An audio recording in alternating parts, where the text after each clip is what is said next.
Necesitamos que la Iglesia de Jesucristo crezca en santidad, porque probablemente estemos viviendo el último avivamiento ahora.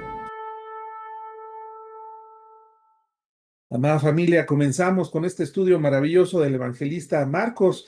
Marcos nos plasmó por medio del Espíritu Santo al Rey de Reyes y Señor de Señores, que se hizo hombre y que se hizo no solamente un hombre, sino siervos como un siervo. Él vino a servirnos.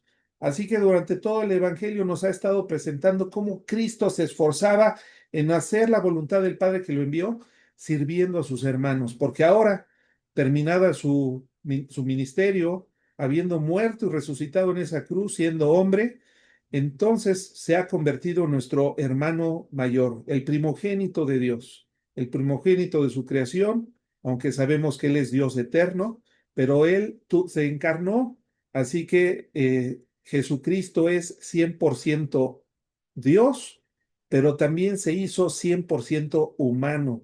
Y en su primer advenimiento, cuando vino hace 2000 años, él no vino a usar de sus poderes divinos, el del Todopoderoso, sino él vino a obedecer la voluntad del Padre, que formuló un plan de redención para formar para sí mismo un reino de sacerdotes y de gente santa, pero no solamente de judíos o israelitas, sino representantes de todas las pueblos, tribus, de todas las lenguas de este mundo, desde hace 6000 años que el hombre existió hasta nuestro presente y lo que esté por ocurrir más adelante cuando se cierre el plan de Dios y los que Él escogió entren al reino de los cielos que se va a establecer en este mundo, y los que no se irán a un lugar de perdición, de muerte eterna, no solamente perdidos, sino en la presencia de un Dios todopoderoso, airado porque no quisieron recibir lo que Dios preparó, una salvación muy grande, lo dice el autor de Hebreos en el capítulo 10. Así que, amada familia, el día de hoy continuamos con el estudio del Evangelio de Marcos. Estamos en el capítulo 9 y vamos a estudiar del verso 14 al verso 29. La historia, recordemos la lección pasada, Jesús se transfiguró, dejó ver su gloria en el monte de la transfiguración a tres de sus discípulos, tres testigos. Dios, Jesucristo, muestra cómo sería su apariencia cuando Él fuera glorificado y regresara, ¿verdad? Lo estuvimos viendo y ahora vemos que se aparece Moisés, Elías, y ahora ya descienden del monte de la transfiguración, se reúnen con el resto del grupo de sus discípulos, y ahí es donde parte esta historia, donde Jesús sana a un muchacho endemoniado que estaba padeciendo de enfermedades o de limitantes físicas y estaba siendo atormentado. Así que sin más preámbulo vamos a leer lo que nos escribe el evangelista Marcos en esta lección. Dice, cuando llegó a donde estaban los discípulos, vio una gran multitud alrededor de ellos y escribas que disputaban con ellos. Y enseguida toda la gente viéndole se asombró y corriendo a él le saludaron. Él les preguntó, ¿qué disputáis con ellos? Y respondiendo uno de la multitud dijo, Maestro, traje a ti mi hijo que tiene un espíritu mudo, el cual, donde quiera que le toma, le sacude y echa espumarrajos y cruje los dientes y se va secando.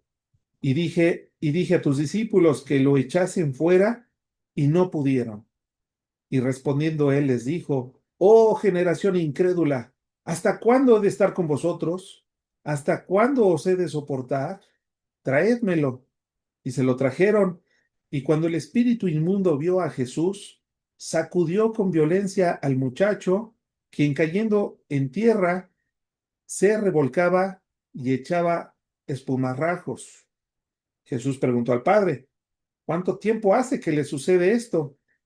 Y él dijo, desde niño, y muchas veces le echa en el fuego y en el agua para matarle, pero si puedes hacer algo, ten misericordia de nosotros y ayúdanos. Jesús le dijo, si puedes creer, Al que cree todo le es posible. E inmediatamente el padre del muchacho clamó y dijo, creo, ayuda mi incredulidad. Y cuando Jesús vio que la multitud se agolpaba, reprendió al espíritu inmundo, diciéndole, espíritu mudo y sordo, yo te mando, sal de él y no entres más en él. Entonces el espíritu, clamando y sacudiéndole con violencia, salió y él quedó como muerto, de modo que muchos decían, está muerto. Pero Jesús, tomándole de la mano, le enderezó y se levantó. Cuando él entró en casa, sus discípulos le preguntaron aparte, ¿por qué nosotros no pudimos echarle fuera? Y les dijo, este género con nada puede salir, sino con oración y ayuno. Muy bien, vamos entonces a empezar a ver lo que el evangelista, bueno, lo que el Espíritu Santo nos quiere enseñar en esta lección.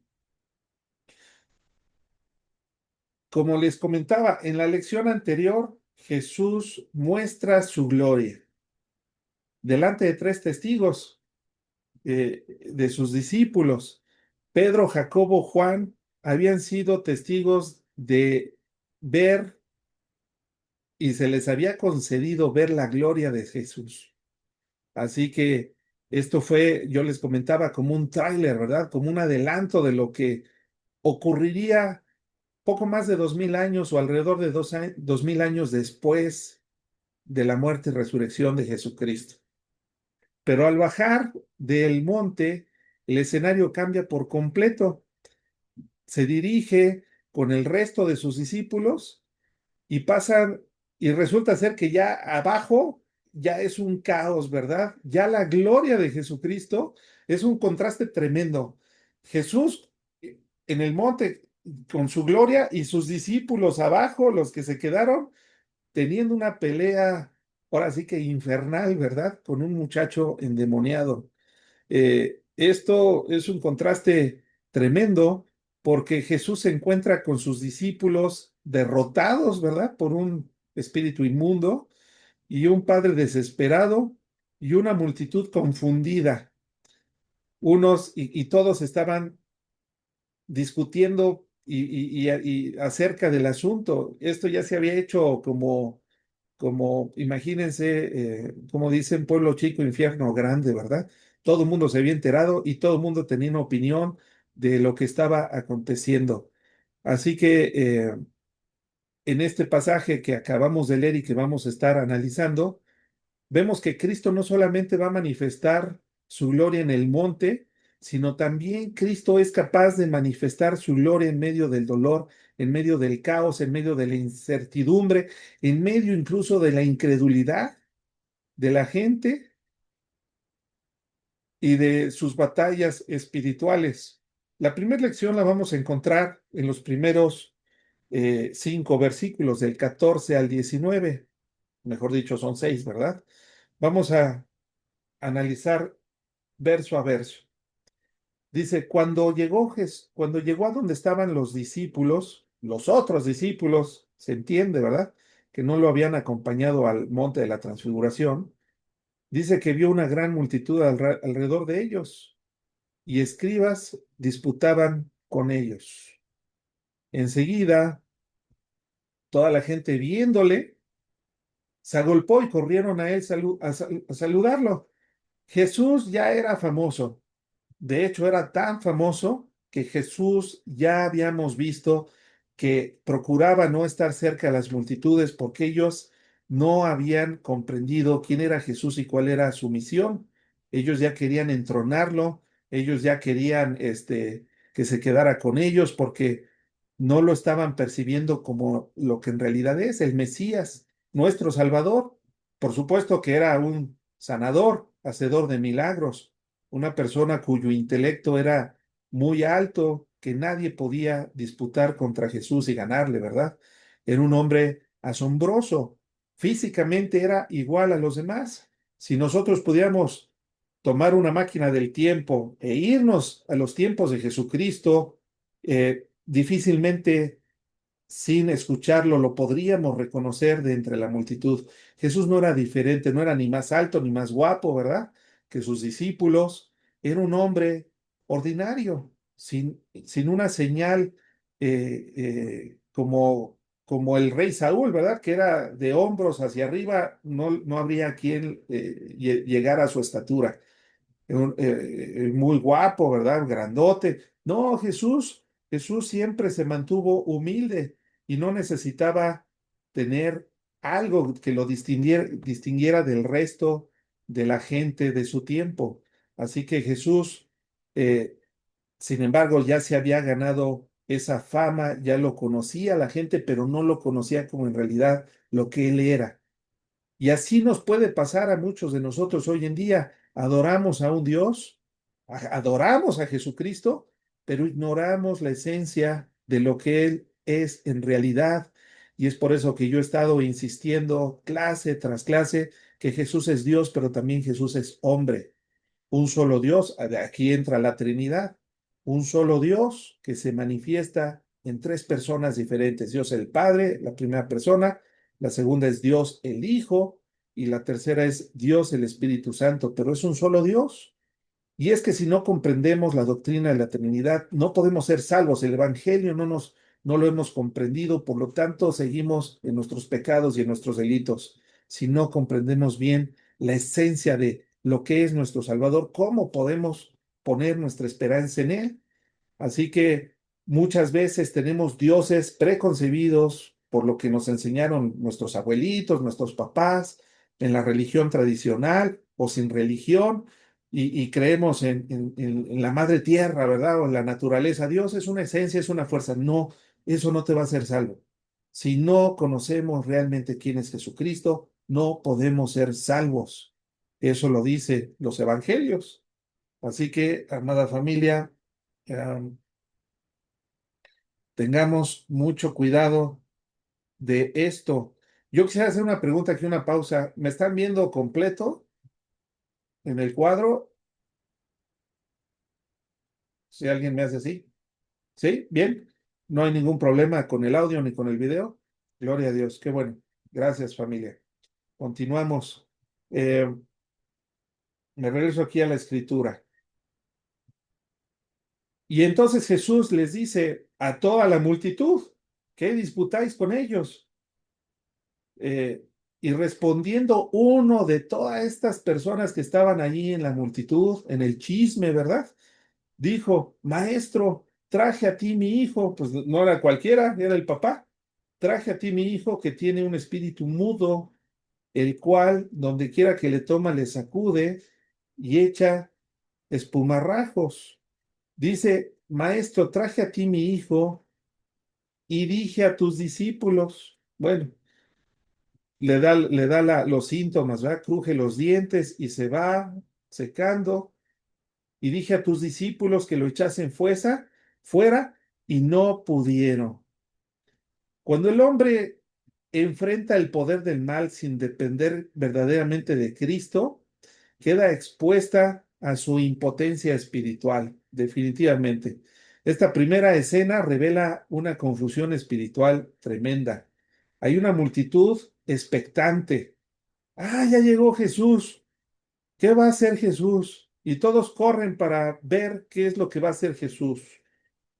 Eh, Unos escribas estaban disputando, ¿verdad? Seguramente el fracaso de los discípulos de Jesús, que no era la primera vez que se enfrentaban a un espíritu inmundo. Nosotros sabemos que Jesús ya los había enviado en una misión corta para echar fuera demonios, incluso hasta les dio poder para resucitar muertos, pero sus discípulos eran incapaces de echar fuera este demonio, estaban siendo derrotados.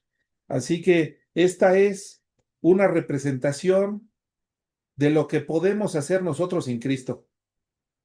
¿Qué podemos hacer sin Cristo? Absolutamente nada.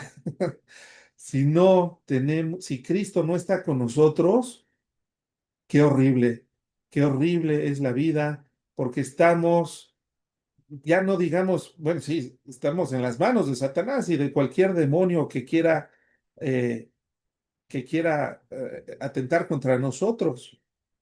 También con qué fuerzas podemos luchar contra la tentación de nuestra carne, con nuestra debilidad humana, que siendo personas pecadoras que nacimos bajo el pecado, como lo dijo David en el Salmo 51, he aquí en pecado me concibió mi madre. El pecado lo traemos ya todos. ¿Qué podríamos hacer en esta vida si Cristo no estuviera con nosotros? La respuesta es obvia. Lo mismo que ellos, nada. Ellos, recordemos que Cristo los está capacitando porque Cristo ya está emprendiendo su viaje final hacia Jerusalén, del cual ya no regresaría a predicar a esta región. Jesucristo sería prendido, muerto, crucificado, ¿verdad? Y resucitaría el tercer día para después de 40 días ascender a la diestra del Padre de donde Él salió y nos dejaría el Espíritu Santo, que es espíritu, no lo podemos percibir porque es un espíritu y los espíritus no tienen cuerpo.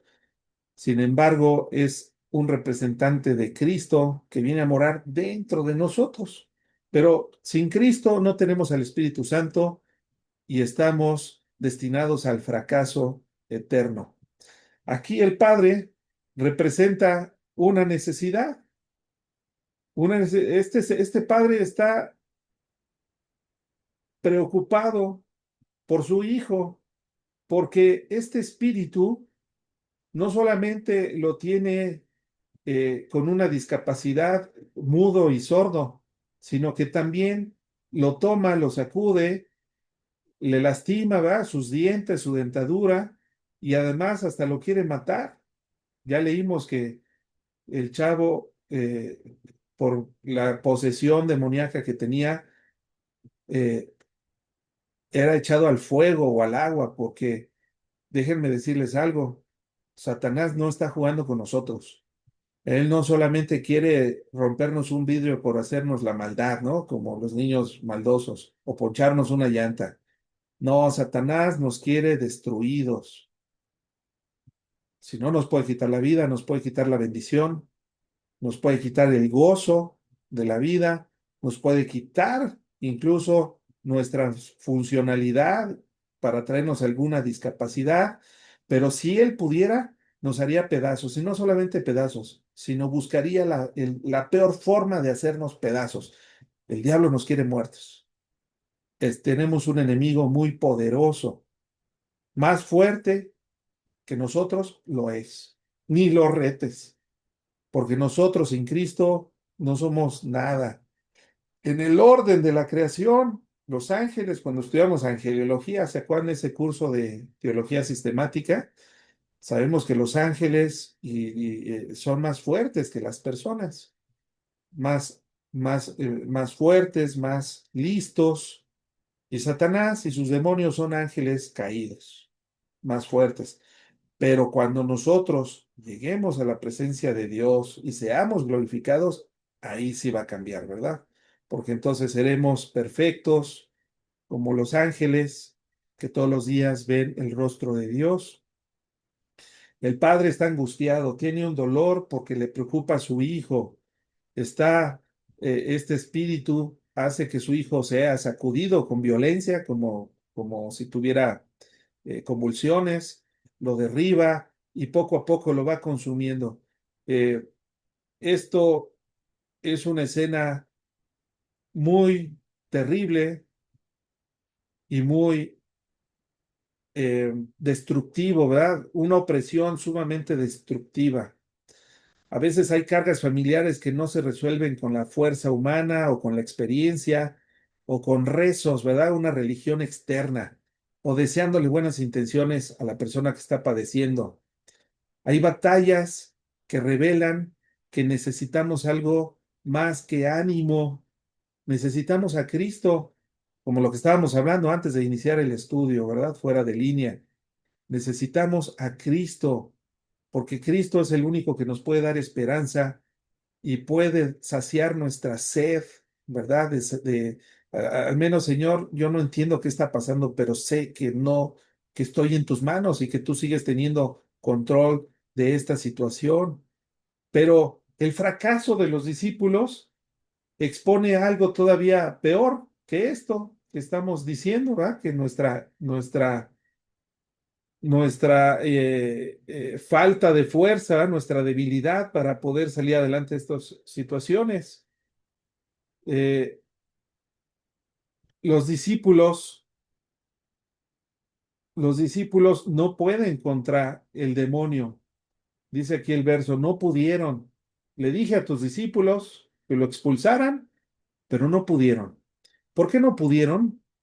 Porque Cristo no tenía poder, porque no conocían a Cristo verdaderamente como lo que Él era. Es que ellos realmente todavía no habían actuado dependiendo de Cristo. La frase no pudieron es humillante para cualquiera, ¿verdad? Cuando dicen, pues le pedí a fulanito que hiciera tal cosa y no pudo, y tú eres ese fulanito, ¿no? Y te están acusando con alguien, pues es humillante. Eso, eso es un fracaso. Ellos habían sido usados antes por Dios para hacer grandes milagros, pero ahora no estaban pudiendo porque sus victorias del pasado no sustituye la dependencia del presente. Si Dios nos dio la victoria en otras situaciones en nuestro pasado, en nuestra vida, y te podemos testificar de grandes cosas, eso no significa que en el presente ya no dependamos de Cristo. No, así como lo hicimos en el pasado, hoy y mañana necesitamos seguir dependiendo de Jesús. Eh, Así que pudimos haber sido rescatados en el pasado de situaciones, ¿verdad? Pudimos haber sido hombres servidores que servíamos en nuestras iglesias, donde Dios nos haya sembrado, ¿verdad? La iglesia es universal, la iglesia es de Jesucristo, pero Dios nos pone con pastores, para que nos pastoreen. Así que a lo mejor pudimos haber tenido un éxito porque seguimos el consejo antes, pudimos haber sido maestros bíblicos antes y fracasar hoy.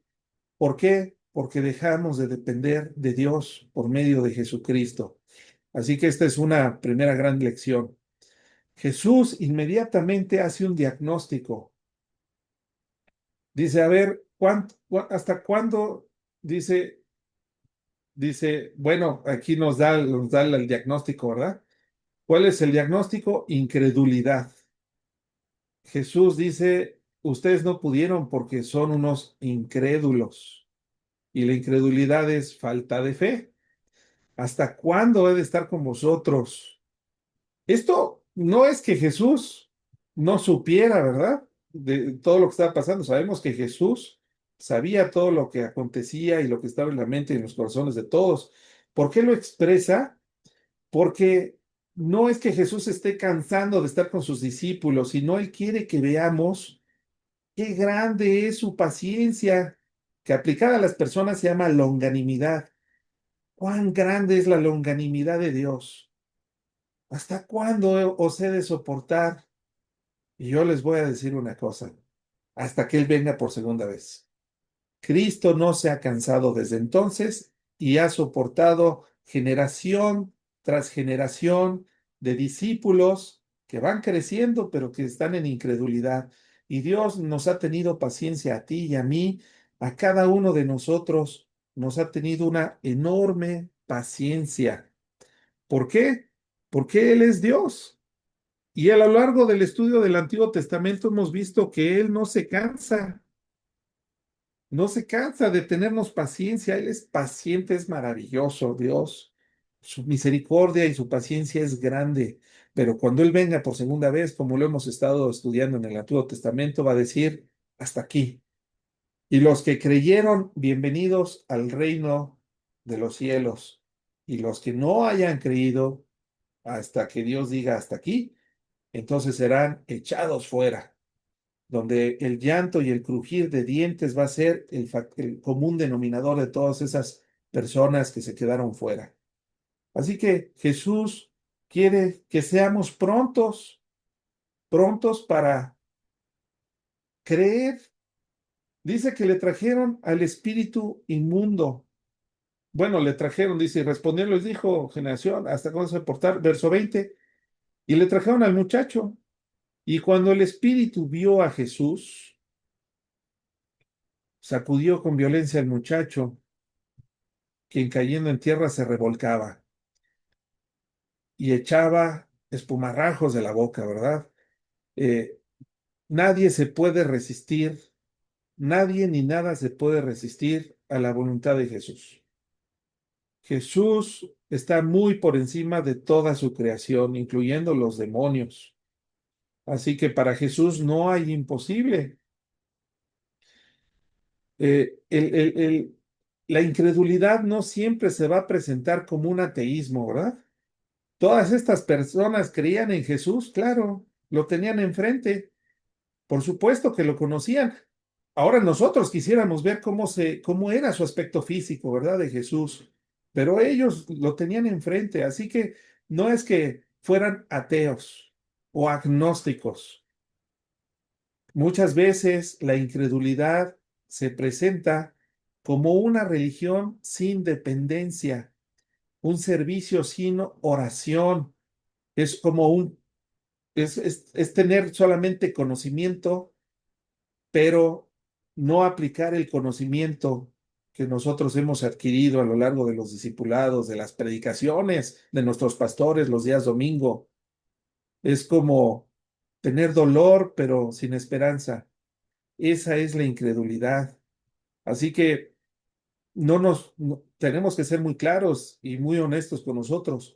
No por el hecho de ir todos los domingos a adorar a Dios, a un servicio dominical, a la iglesia en la que Dios te haya sembrado, no significa que no seamos incrédulos. Hay mucha gente que vive equivocada, vive engañada, autoengañada. Piensa que son cristianos porque cantan o escuchan alabanzas, pero no hay una dependencia espiritual. Si dependiéramos de Dios, entonces seríamos personas de oración. No tendría nadie que estarnos recordando que tenemos que agarrar nuestras Biblias todas las mañanas, ¿verdad? Y tener un devocional y un momento de oración para ser guiados por Dios. Nosotros somos llamados a tener una comunión con Dios y ahora es posible por medio de Cristo. Ahora podemos tener esa cercanía con Dios que está en el cielo y ser escuchados y empezar a relacionarnos con Cristo. Así que, aunque estemos pasando por situaciones complejas de salud, de desempleo, de economía, de lo que sea, no podemos permitir que ese fracaso temporal nos aparte de nuestro Señor Jesucristo. No podemos poner nuestra fe ni en el banco, ni en el dinero, ni en nuestra juventud, ni en absolutamente nada. Tenemos que depender de Cristo siempre. Tenemos que hacer entonces un ejercicio de meditación, de reflexión, para poder nosotros ver si realmente somos hijos de Dios o nos hemos convertido en una especie de fariseo o de escriba, donde piensa que por hacer cosas, Dios está con nosotros. Dios no quiere eso de nosotros. Dios quiere que tengamos una comunión real con Él. Vaya, que los discípulos estaban aprendiendo algo fuerte, ¿verdad? Con esta lección. Después continúa la escritura. Dice que el dolor de este joven había sido prolongado por este espíritu que no tenía misericordia, no, que va a tener misericordia, ¿verdad? Del muchacho. Él estaba tratando de matarlo, dice el verso 22.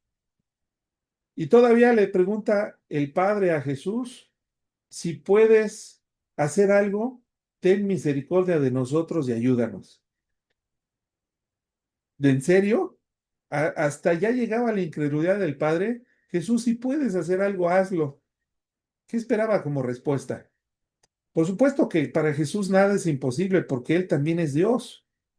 Y tenía el respaldo de Dios y del Espíritu Santo que habían dado testimonio en varias ocasiones que Jesús era el Hijo amado de Dios, en que tenía complacencia. que a él debíamos escuchar. Por supuesto que Jesús tenía mucho y podía ser demasiado, pero la incredulidad del papá hizo que pronunciara estas palabras: si puedes hacer algo, ten misericordia y ayúdanos. ¿Cómo llegó el papá ante Jesús? Con una fe sumamente debilitada. Eh, pero Jesús, la respuesta que le da, le dice: si puedes creer, al que cree todo le es posible. Ojo, no es creer por creer en algo, que en un capricho nuestro, es creer en creer en Jesús y creer que Él puede hacer lo que nosotros le pidamos, porque Jesús no vino a hacer su voluntad ni a demostrar que podía con todo. Jesús vino a amarnos, pero a enseñarnos la voluntad de Dios que está en el cielo, de su Padre. Así que si Cristo, ¿cuál fue la misión de Jesús según Isaías y todos los profetas del Antiguo Testamento? Era darle, es abrir los ojos de los ciegos, a sanar a los cojos, a traer sanidad, pero también a traernos una esperanza de vida eterna, a sanarnos de una enfermedad que se llama pecado, para salvarnos de una muerte eterna. Así que si nosotros le pedimos a Jesús, no es cualquier cosa, es todo lo que sea parte de la voluntad de Dios. Dios quiere que nuestros hijos lleguen a la fe, por supuesto, eso está bien en la Biblia. Nosotros los que somos papás somos llamados a transmitirles el Evangelio, la palabra de Dios a nuestros hijos, para que ellos también sean salvos, pues también nacieron pecadores como nosotros. Así que el papá estaba preocupado por su hijo, que por supuesto, y Jesús le dice: si puedes creer, cree, porque para el que cree nada le es posible. Creamos en Jesucristo, porque Él puede proveer para nosotros. Así que este es algo muy hermoso, porque la respuesta de Jesús no fue de juicio sobre el papá. Eh, no es una pregunta donde lo acusa, ¿verdad? Simplemente Jesús lo está animando a creer en Él. La fe del papá está mezclado con una duda. No tiene la fe suficiente. Cuando Jesús le dice: al que cree todo le es posible, el papá responde con la prontitud con la que tú y yo y todos los que somos papás responderíamos para atender cualquier necesidad de nuestros hijos. Inmediatamente el papá le responde a Jesús clamando. O sea, no fue una petición tímida, fue un clamor del padre que le dijo: creo. Pero no solamente le dijo creo, sino le dice algo todavía más honesto. Dice: ayuda a mi incredulidad. Señor Jesús, yo creo en ti, pero a lo mejor no creo lo suficiente. Ayúdame incluso a creer más como tú lo esperas. Qué hermoso sería, y es una lección muy, muy hermosa para todos nosotros, decirle a Jesús y ser honesto: Señor, yo lo que te pido, Señor, te ruego, Señor, que me lo concedas. Pero si aún lo que te pido, te lo estoy pidiendo con una fe tímida, como la de este papá, ayúdame, Señor, a creer todavía mejor, a ser un hombre o una mujer, ¿verdad? Dependiendo quién seas, de mayor fe. ¿Se vale pedirle a Dios que aumente nuestra fe? Lo estamos viendo, sí se vale. Ser honestos con Jesús es lo mejor, porque no es que Jesús no lo sepa, pero nosotros tenemos que tener la humildad de reconocerlo. Eso nos ayuda a nosotros mismos. Y dice que Jesús vio que la multitud se agolpaba, estaban oyendo todo lo que estaba pasando, y Jesús responde, da una respuesta hermosa, y le dice al espíritu mudo y sordo. Aquí es donde nos enteramos que no solamente el muchacho tenía una discapacidad para hablar, sino que también tenía dificultad para oír. Yo te mando, dice Jesús, sal de él y no entres más en él. Así que Jesús hace algo que todos nosotros esperábamos, ¿verdad? Que le cumpliera y le concediera la liberación de su Hijo. Entonces, la lección que encontramos aquí es que aún con una fe imperfecta, el poder de Cristo es perfecto. Lo repito, aún cuando nuestra fe es imperfecta, el poder de Jesús sigue siendo perfecto. Así que cuando alguien te diga, no, es que a lo mejor no estás orando con fe, dile, te equivocas. Aún cuando mi fe es defectuosa, el poder de Dios sigue siendo perfecto. Y cuando nosotros conocemos algo, eso es muy poderoso, porque nada puede limitar a Dios, ni siquiera nosotros mismos o nuestra incredulidad. Pero eso nos anima a ser personas todavía de mayor fe. Así que, bueno, yo he platicado mi testimonio, ¿verdad? No, no lo voy a decir ahorita, pero yo le dije, Señor, yo no sé cómo le vas a hacer. Un día que hace muchos años yo tenía una tremenda necesidad, pues le dije, pero yo sé que tú eres el Dios Todopoderoso. La Biblia no se equivoca y yo no puedo concebir cómo lo haces, pero yo sé que tú eres el Dios Todopoderoso y que para ti no hay imposible. Por lo tanto, Señor, yo te pido que me concedas A, B, C, D. Y le di los detalles muy precisos de cómo quería que Dios me respondiera, ¿verdad? Porque yo no sabía cómo lo iba a hacer Dios, pero yo sabía que tenía el poder para hacerlo aún en medio de mi ignorancia y mi falta de fe. Y en ese momento, así se los digo de todo corazón, recibí una llamada telefónica que cambió mi vida económica, laboral, profesional, ¿verdad? Y por ende fue de bendición para nuestra familia. Así que, hermanos, hermanas, si estás pasando por una necesidad, dile, mira, Señor, yo no sé, yo no te voy a decir cómo. A lo mejor no te lo estoy pidiendo con la fe suficiente, pero yo sé que eso no te limita a ti, Jesús. Si tú quieres, me lo puedes conceder, porque esto te da gloria a ti. La fe salvadora tampoco es perfecta.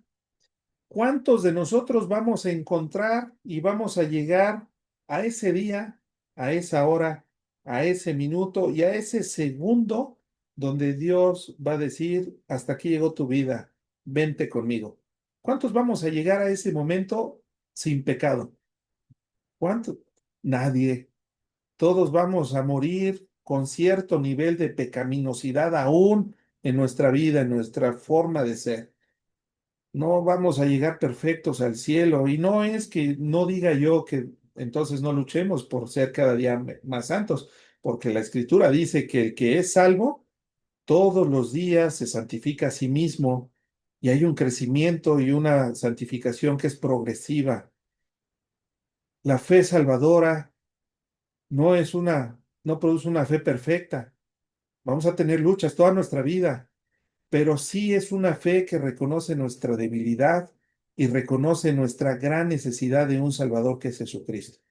Si nosotros nos sintiéramos perfectos, entonces ya no habría necesidad de un Salvador, sino nosotros, precisamente porque sabemos que todavía tenemos muchas luchas, nos aferramos aún con mayor fuerza a nuestro Señor Jesucristo, porque en la sangre de Cristo hay poder para perdón de pecados. Así que, Señor, fracasé, perdí esta pelea, pero sigo avanzando, sigo adelante, Señor. Esto no me va a dejar derrotado porque yo sé que tú eres más grande que aún mi incredulidad. Santifícame, Jesús. Esa oración, esa comunión, es el buscar a Cristo todos los días, es lo que nos va a ayudar a crecer cada día mejor. Y entonces algún día alguien nos va a decir, oye, yo te conocí que eras tremendo y ya eras cristiano, pero ahora sí te veo cambiado. Gloria a Dios, Señor. Gloria a Dios, gloria a tu nombre. Eso significa que ya estoy dando fruto, el fruto que produce el Espíritu Santo en un verdadero creyente. Es ahí donde tenemos que caminar, ser honestos y depender de Dios toda nuestra vida. Esa es nuestra vida como cristianos verdaderos, esa debilidad de nuestra fe que se convierte en oración, en más estudio, en más discipulado, en poner la otra mejilla cuando nuestra esposa, ¿verdad? Nos exaspera. o no, o las esposas se esperan al marido y dicen, bueno, está bien, yo me lo merezco, sé que no soy perfecto tampoco, no soy un querubín, soy humilde y dependemos de Dios. En el nombre de Jesús te voy a perdonar, perdóname amor también porque fallé, ¿verdad? Y entonces empieza a producir Dios un matrimonio cada vez más excelente. Y empiezan a llegar bendiciones y dice, Señor, gracias Padre, porque no merezco esto, pero tú me lo das por tu gracia. Y porque Cristo ya ganó esa victoria y ahora tú me atribuyes todas esas bendiciones y tengo acceso a los tesoros que hay en el cielo por Cristo. Así que, ¿cómo no podemos ser mejores cristianos, amada familia? Jesús no se quedó ahí. Él reprende con absoluta autoridad al demonio y el demonio sacude. Yo pienso que no sé si lo mató o no mató al muchacho, porque mucha gente que estaba ahí lo dieron ya por muerto. Sin embargo, Jesús toma de la mano a este muchachito que no sé por qué, ¿verdad? No, no quiero juzgarlo, pero estos demonios no llegan a cualquiera, ¿verdad? La Biblia no lo dice por qué que estaba tan endemoniado este muchacho con un principado tan fuerte, ¿verdad? Pero para Jesús no hay imposibles. El demonio antes de irse, yo creo que atenta contra la vida de este muchacho por última vez, el último jalón. Sin embargo, Jesús lo toma de la mano. ¿Y a cuántos de nosotros nos ha tomado de la mano el Señor? A muchos de nosotros. Yo quisiera que algún día alguno de ustedes diera su testimonio. Escríbame, hermano, yo quiero dar mi testimonio, dame chance. Te prometo que lo voy a dar en 10 minutos. Lo hacemos, pero testifiquemos porque Jesús nos ha tomado de la mano muchas veces y nos ha sacado del pantano, de la podredumbre y nos ha enderezado como este muchachito y ahora nos tiene de pie, ¿verdad? Por la sangre de Cristo que nos ha sanado. Dice que cuando Él entró en casa, ya en privado, eh, los discípulos que habían sido avergonzados, eh, le preguntan, oye Jesús, ¿y por qué nosotros no pudimos echarle afuera? Bueno, es una pregunta muy honesta, ¿verdad? Jesús no los juzga, ¿verdad? Jesús no los hace papilla, es que son unos incrédulos, no, o sea, lo, lo, la lección, lo que dijo de la incredulidad era una lección para todos, incluyendo a la multitud que estaba ahí, para el papá, para todo el mundo, pero ya así en privado, ¿verdad? Con sus discípulos le dice, este género o nada puede salir sino con oración y con ayuno. Este era un principado poderoso. Ustedes necesitan depender más de mí. Y cuando dependemos más de Dios, somos personas de más oración. Incluso hacemos ayunos, ¿verdad? Para que Dios nos debilite nuestra carne y se perfeccione nuestra debilidad. Como el apóstol Pablo nos dijo, ¿verdad? Que ese aguijón que tenía en su carne lo perfeccionaba en su debilidad, porque cuando soy débil, entonces soy fuerte. Cuando dependo más de Dios, soy más fuerte porque la fuerza no está en mí, sino en aquel que murió en una cruz y resucitó al tercer día. Así que entre más humildes y más dependamos de Dios, más vamos a tener victoria en todas las cosas, en todos los ataques, en todas las calumnias.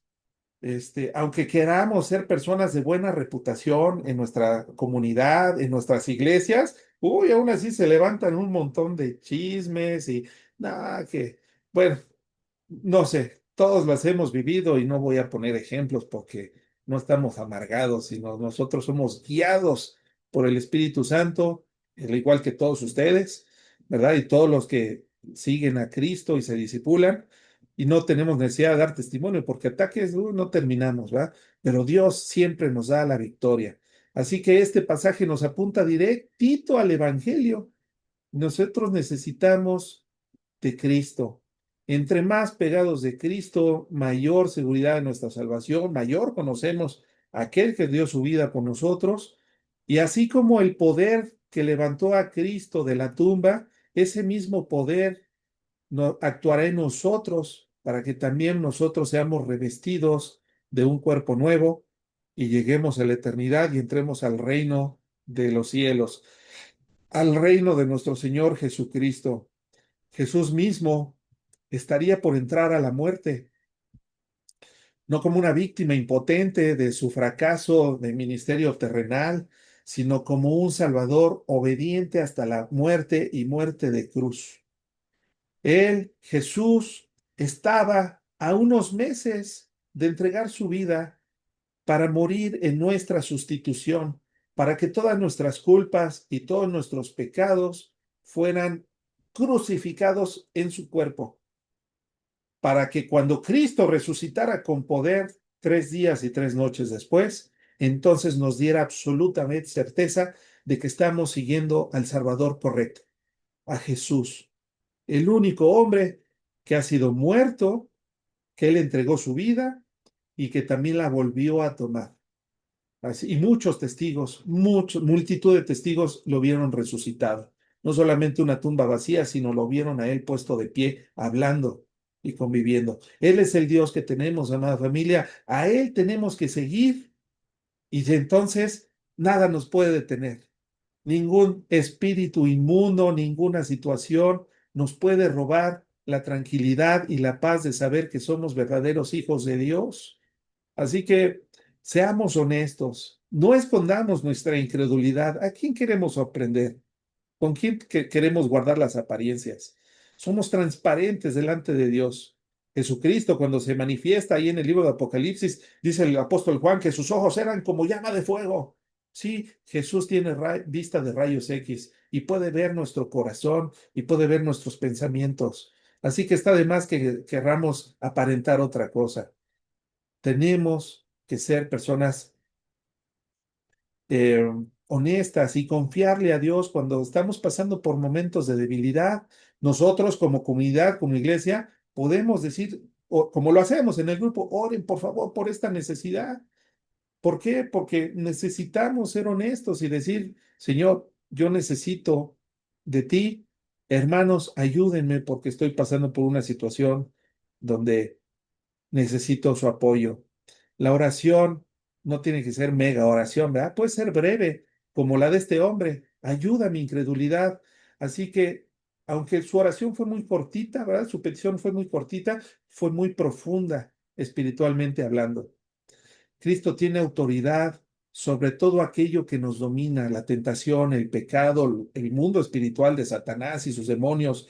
Así que Dios tiene poder. No juzguemos la obra de Dios demasiado pronto. Tenemos que ser pacientes, aún en medio de la necesidad de la prueba, aún después de haber orado y seguir sufriendo y padeciendo, decirle, Señor Jesús, yo no sé qué está pasando, pero sigo confiando en ti. No voy a dejar de confiar en ti. Lo que parece ser muerte en ese momento puede ser simplemente algo muy glorioso si tan solo podemos esperar en Cristo. El Señor no solamente nos va a liberar de nuestros sufrimientos, de nuestras enfermedades, de la secuela, ¿verdad? Secuela juventud. También Él nos tiene el poder de levantarnos, de restaurarnos y de sostenernos. Jesús es Dios por encima de todas las cosas. Él es nuestro Salvador. Y dicen los apóstoles, se lo documentaron en el libro de los Hechos de los Apóstoles, hay por ahí del capítulo 2. No hay otro nombre dado a los hombres en quien podamos tener salvación, solamente en Jesús. Si hay alguien aquí que todavía no tiene a Cristo en su corazón, sé honesto con él y dice, Señor, a lo mejor yo no te conozco como lo dice tu palabra, pero yo quiero conocerte. Sigue operando en mí, en mi corazón, en mi mente. Quiero conocerte cada día más y quiero que me des la absoluta certeza de que en verdad soy un discípulo tuyo y que me levantarás de los muertos cuando sea el momento. Así que hagamos una oración y cerremos con esto el estudio. Señor Jesús, te damos gracias por tu palabra, por esta lección tan grande, tan importante de fe. Padre Santo, te amamos. Gracias por ser un Salvador tan grande, tan poderoso. Sabemos que en tus manos estamos seguros. Bendice a cada persona que esté escuchando este estudio. Bendice este proyecto de estudio, Señor. Tú me has levantado como maestro de tu palabra, Señor. Que estas lecciones sigan siendo de bendición para mi alma y para todos aquellos que estudian la Biblia junto conmigo, Señor. Bendice a sus familias. bendice su salud, su entrada, su economía.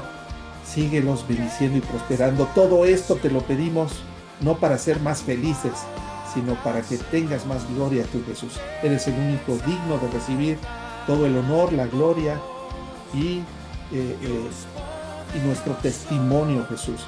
Gracias, Jesús. Para ti es, de ti somos, hechura. Padre Santo, bendícenos para tu gloria. En tu nombre precioso oramos y te damos gracias. Amén. Suscríbete al canal, sigue creciendo en la fe por medio del conocimiento de la verdad y para la gloria de Dios.